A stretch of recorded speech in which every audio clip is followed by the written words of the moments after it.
Trop souvent, il est demandé aux personnes de ne pas consommer d'alcool et d'être à jeun pour bénéficier d'un hébergement, de soins ou de soutien.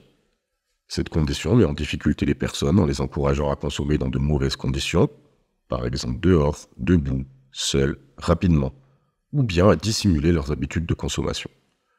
Pour favoriser l'inclusion et l'adaptation des établissements sociaux et médico-sociaux aux besoins des personnes concernées, la Haute Autorité de Santé recommande d'installer des cadres d'accueil protecteurs et de lever l'interdit en autorisant les consommations d'alcool.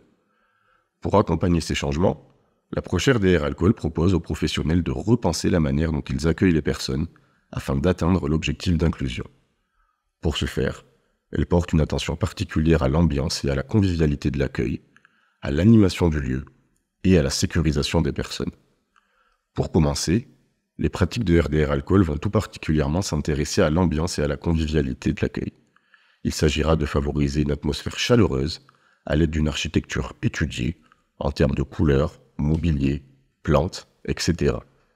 Le lieu doit faciliter la rencontre, les échanges et permettre le bien-être des personnes accueillies. Les pratiques de RDR Alcool se penchent également sur l'animation de l'accueil et encouragent la mise en place de moments partagés et conviviaux.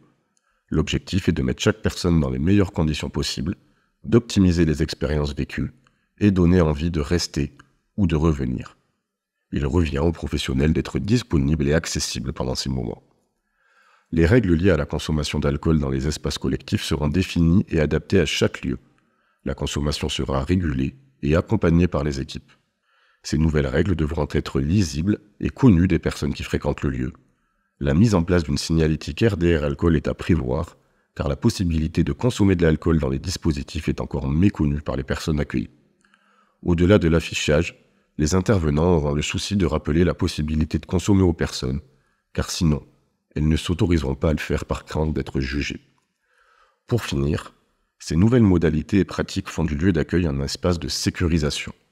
L'objectif pour les personnes est de pouvoir consommer dans les meilleures conditions et réduire certains risques spécifiques, comme l'isolement, la déshydratation, les chutes ou encore la dénutrition.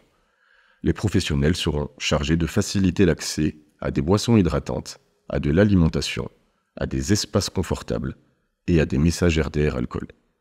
La mise en place de ces nouvelles modalités d'accueil soulève parfois des craintes chez les professionnels comme chez les bénéficiaires. Cependant, les nombreux retours d'expériences d'organisations ayant mis en place ces nouvelles pratiques permettent de dire qu'elles apaisent l'ambiance générale, réduisent la survenue d'incidents, pacifient le vivre ensemble et favorisent l'inclusion et le maintien des personnes consommatrices dans les lieux d'accueil.